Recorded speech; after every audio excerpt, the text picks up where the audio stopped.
आज जो टॉपिक हम लोग पढ़ेंगे वो इलेक्ट्रोकेमिस्ट्री का एक टॉपिक होता है। जैसे कि मैंने प्रीवियस वीडियो में आपको बताया हुआ है कि इलेक्ट्रोकेमिस्ट्री को हम लोग 3 सेगमेंट में डिवाइड करते हैं। पहला जो सेगमेंट होता है वो गैल्वेनिक सेल होता है। वो उसका हमने पिछले वाले वीडियो में देखा हुआ था, गैल्वेनिक सेल क्या होता है, कैसे उसके प्रॉब्लम होते हैं। वो तो अगर आपको उसमें दिक्कत है तो आप प्रीवियस वीडियो पे जा सकते हैं।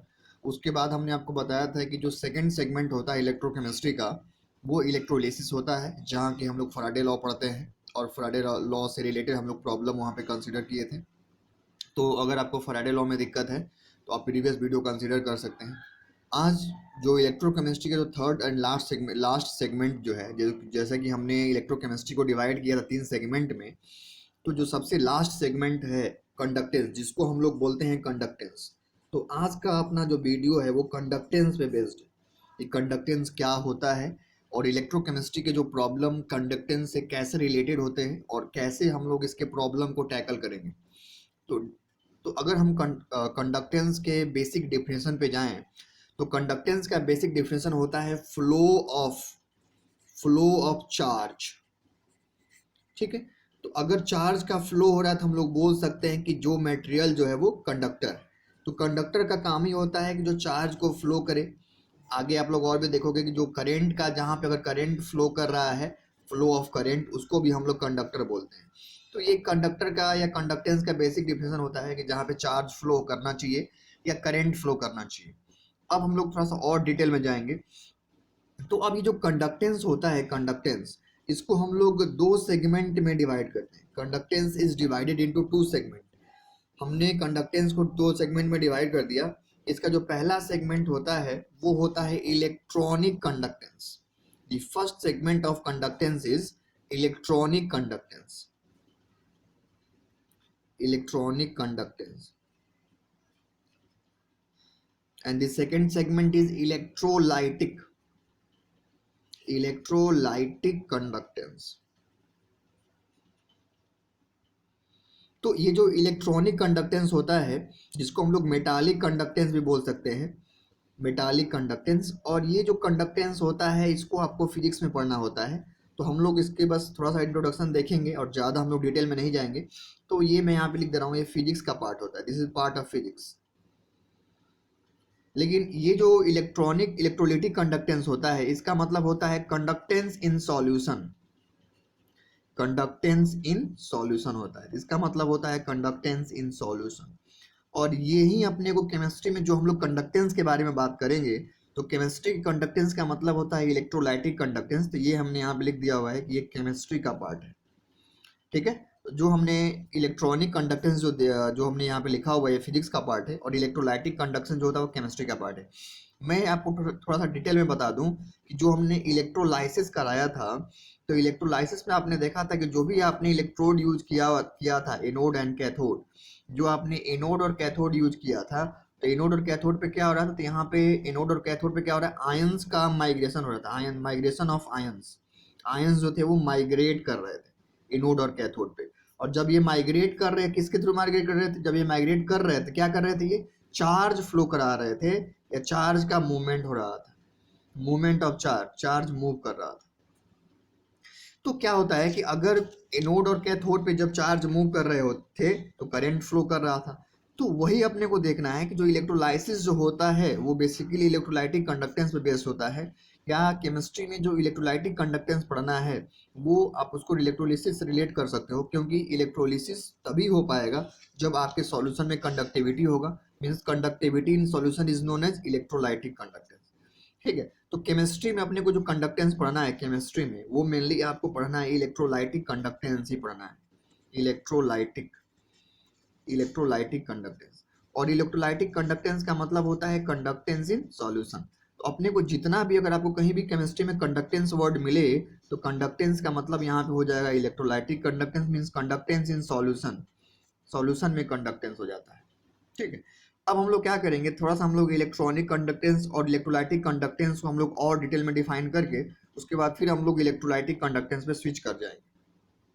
तो अगर हम लोग इलेक्ट्रोलाइटिक कंडक्टेंस और इलेक्ट्रॉनिक कंडक्टेंस दोनों का थोड़ा सा हम लोग आउटलाइन देखें, तो इसमें क्या होता है, जो इलेक्ट्रॉनिक कंडक्टेंस होता है, ये conductance due to movement of electron, इसको हम लोग बोल सकते हैं this is conductance, conductance due to movement of electron.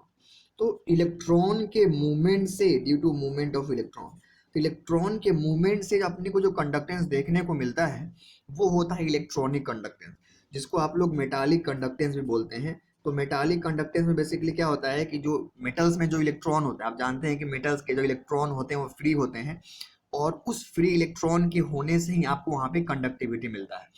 तो अब आपको ये चीज याद रखना कि कंडक्टिविटी के लिए या कंडक्टेंस के लिए दो या दो से मतलब दो चीजें होनी चाहिए, या तो फ्री इलेक्ट्रॉन्स होना चाहिए, फ्री इलेक्ट्रॉन्स होना चाहिए, या फ्री आयंस होना चाहिए, या फ्री आयंस होना चाहिए। या तो अगर फ्री इलेक्ट्रॉन है या फ्री आयन है तो कंडक्टेंस देखने को मिलेगा। तो जो कंडक्टेंस फ्री इलेक्ट्रॉन की वजह से होता है उसको हम लोग इलेक्ट्रॉनिक कंडक्टेंस बोलते हैं, और जो कंडक्टेंस फ्री आयन की वजह से होगा उसको हम लोग इलेक्ट्रोलाइटिक कंडक्टेंस बोलेंगे। तो हम लोग यहाँ पे लिख सकते हैं कि electrolytic conductance it is conductance due to, it is conductance, it is conductance due to movement of ions, due to movement of ions.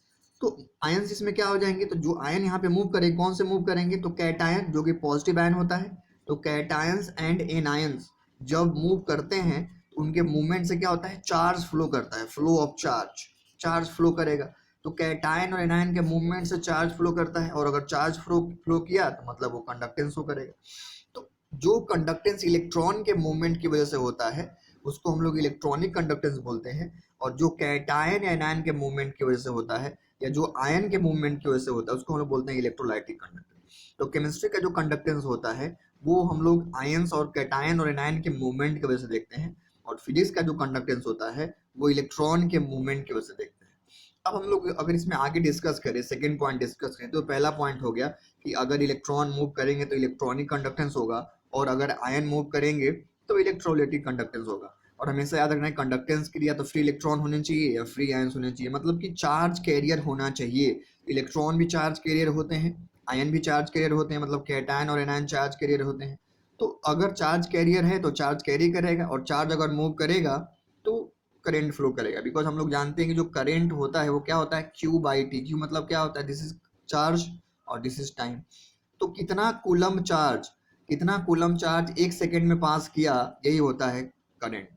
ठीक है, तो अगर चार्ज कैरियर है तो करंट फ्लो करेगा। क्यों करंट फ्लो करेगा, बिकॉज चार्ज मूव कर रहा है तो करंट फ्लो करेगा ही करेगा, बिकॉज करंट का मतलब ही होता है चार्ज पर यूनिट टाइम।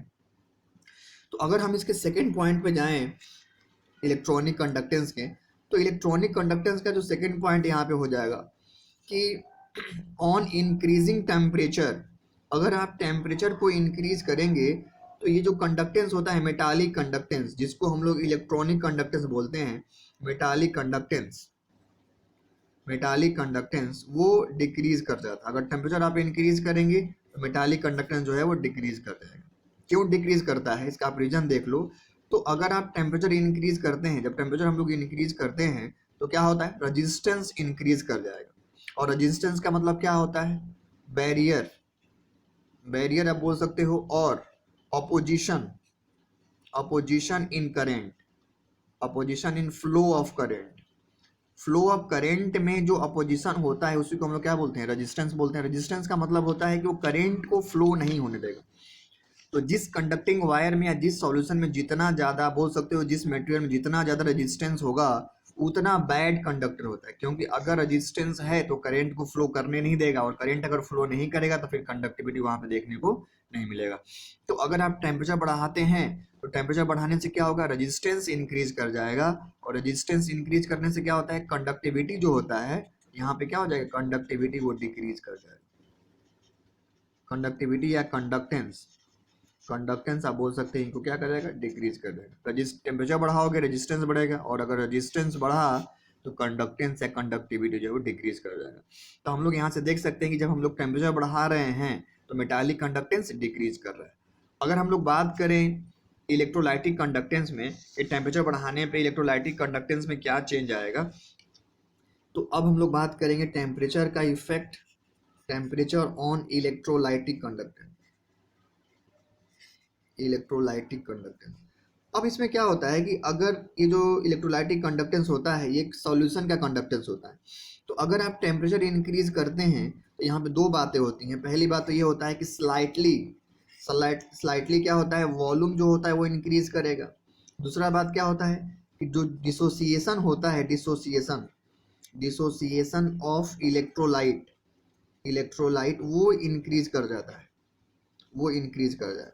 अगर आप टेम्परेचर बढ़ाते हैं वॉल्यूम थोड़ा मोड़ा बढ़ता है, और क्या होता है जो इलेक्ट्रोलाइट का जो डिसोसिएशन होता है वो इंक्रीज कर जाता है। और ये दोनों फैक्टर जो होते हैं ये क्या करेंगे, मूवमेंट ऑफ आयंस को इंक्रीज कर देंगे। अगर आप टेम्परेचर बढ़ाओगे तो वॉल्यूम इंक्रीज करेगा। दूसरी बात क्या है कि इसका इलेक्ट्रोलाइट का डिसोसिएशन इंक्रीज कर जाएगा। तो इलेक्ट्रोलाइट के डिसोसिएशन बढ़ने से जो नंबर ऑफ आयंस वो इंक्रीज कर जाएंगे। जैसे मान लो अगर आप डिसोसिएट करा रहे हो एसिटिक एसिड का, तो पहले अगर आप टेम्परेचर कम रख रहे थे तो जो अमाउंट डिसोसिएट हुआ था, जब टेम्परेचर इंक्रीज करोगे तो ये जो प्रोडक्ट साइड है वो बढ़ जाएगा, मतलब जो आयंस होंगे वो बढ़ जाएंगे, और आयंस अगर बढ़े तो करेंट ज़्यादा फ्लो करेगा। तो जो इलेक्ट्रोलाइटिक कंडक्टेंस होता है वो टेम्परेचर इंक्रीज करने पे क्या होता है, वो इंक्रीज कर जाता है।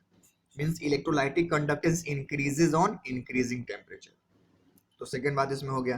पहला हमने देखा था कि जो मेटालिक कंडक्टेंस था वो टेम्परेचर बढ़ाने पे घट रहा था, बट ये टेम्परेचर बढ़ाने पे बढ़ रहा है क्योंकि वॉल्यूम बढ़ रहा है और डिसोसिएशन बढ़ रहा है, और दोनों फैक्टर मूवमेंट ऑफ आयंस को बढ़ा रहे हैं।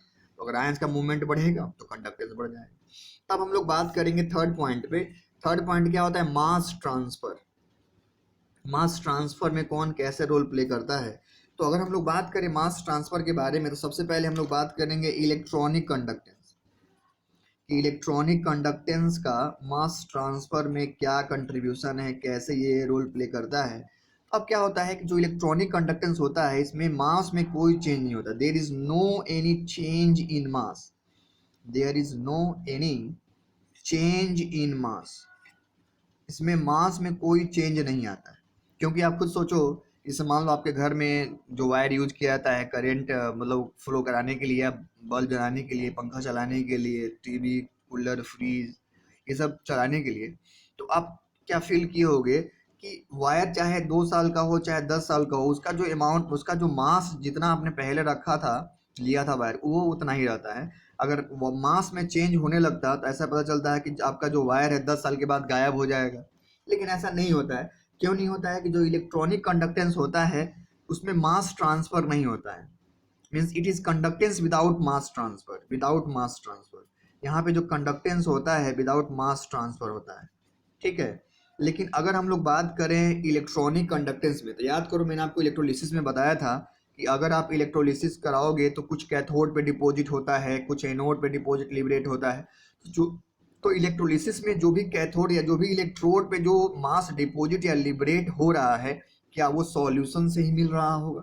मान लो अगर मेटल डिपॉजिट हुआ कैथोड पे तो सॉल्यूशन से ही, अगर सॉरी मेटल या जो भी चीज डिपॉजिट या लिबरेट हो रहा होगा तो वो तो सॉल्यूशन से ही बाहर निकल रहा है।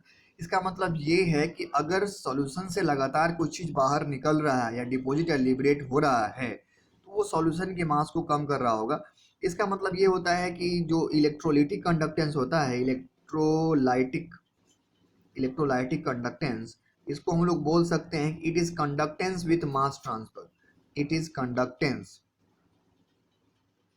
Conductance due to mass transfer.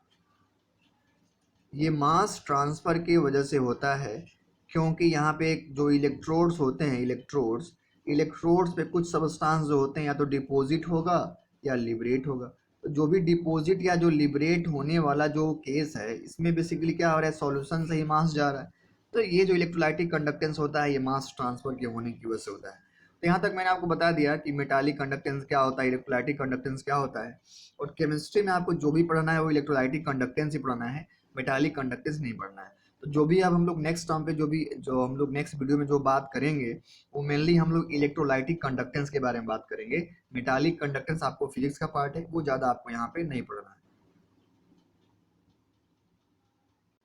तो जैसा कि मैंने आपको बताया कि अभी केमिस्ट्री में जो भी आपको पढ़ना है वो मेनली इलेक्ट्रोलाइटिक कंडक्टेंस ही पढ़ना है। और इलेक्ट्रोलाइटिक कंडक्टेंस का मतलब होता है कंडक्टेंस इन सॉल्यूशन, ठीक है। तो अगर हम लोग इसके बेसिक डिफिनेशन पे जाएं तो इसका मतलब होता है कंडक्टेंस, कंडक्टेंस इन सॉल्यूशन होता है। पहली बात तो ये है। इसको हम लोग कैसे डिफाइन करेंगे? इसको डिफाइन करेंगे ड्यू कि जो electrolytic conduct, this is conductance due to movement of ion in solution, इसको हम लोग इलेक्ट्रोलाइटिक कंडक्टेंस बोल सकते हैं। अब हम लोग बोल सकते हैं कि जैसे आपने पढ़ा हुआ है कि जो R होता है वो रेजिस्टेंस होता है, और रेजिस्टेंस क्या करता है, ये कंडक्टेंस को डिक्रीज करता है। तो हम लोग ये भी बोल सकते हैं कि जो कंडक्टेंस होता है, conductance, conductance is inverse of resistance, because अगर रेजिस्टेंस घटेगा तो कंडक्टेंस बढ़ेगा, और अगर रेजिस्टेंस बढ़ाओगे तो कंडक्टेंस कम हो जाएगा। तो हम लोग यहाँ से बोल सकते हैं कि जो कंडक्टेंस होता है वो रेजिस्टेंस के इनवर्सली प्रोपोर्शनल होता है। तो अगर हमने कंडक्टेंस को एक सिंबल दे दिया तो इसको हमने जी बोल दिया, जी एक सिंबल होता है कंडक्टेंस का। देखो हमेशा एक याद रखना, केमिस्ट्री में जो सिंबल होता है वो आप किसी को कहीं के लिए भी यूज कर सकते हो। याद करो हमने जी जो थर्मोडायनेमिक्स में जो जी यूज होता है वो गिव्स फ्री एनर्जी के लिए यूज होता है, यहाँ पे कंडक्टेंस के लिए यूज हो रहा है। कोई मैटर नहीं, कोई फर्क नहीं पड़ता, आप जो भी सिंबल यूज कर रहे हो उसको आपको बताना पड़ता है कि ये हम इसके लिए यूज कर रहे हैं, और ऐसा कोई स्पेसिफिकेशन नहीं है कि आप इस सिंबल को या इस लेटर को आप इसी के लिए यूज कर सकते हो। तो कंडक्टेंस को हमने यहाँ पे जी से रिप्रेजेंट किया हुआ, तो जी इज इक्वल टू क्या होता है 1/r। तो हम लोग जानते हैं कि जो रेजिस्टेंस का यूनिट क्या होता है, ओम होता है, जिसको जिसको हम लोग ऐसे भी रिप्रेजेंट करते हैं। तो अगर हमें कंडक्टेंस का यूनिट लिखना हुआ तो कंडक्टेंस क्या होता है, रेजिस्टेंस का इनवर्स, तो क्या हो जाएगा, ओम इनवर्स हो जाएगा। और ये भी ओम इनवर्स होता है। और अगर आप इस लेटर को उल्टा कर दो ओम को तो क्या हो जाएगा, महो, महो हो जाता है। तो ये सब जो होता है ये सब कंडक्टेंस का यूनिट होता है। और एक और यहाँ पे आप एक नया यूनिट आपको मिलेगा, साइमन, जिसको हम लोग शॉर्ट में एस से लिखते हैं। तो ये सब यूनिट हैं कंडक्टेंस के, चाहे आप ओम इनवर्स लिखो या इस सिंबल का इनवर्स लिखो, ये भी ओम होता है, या महो लिखो या साइमन लिखो, these are the unit of conductance.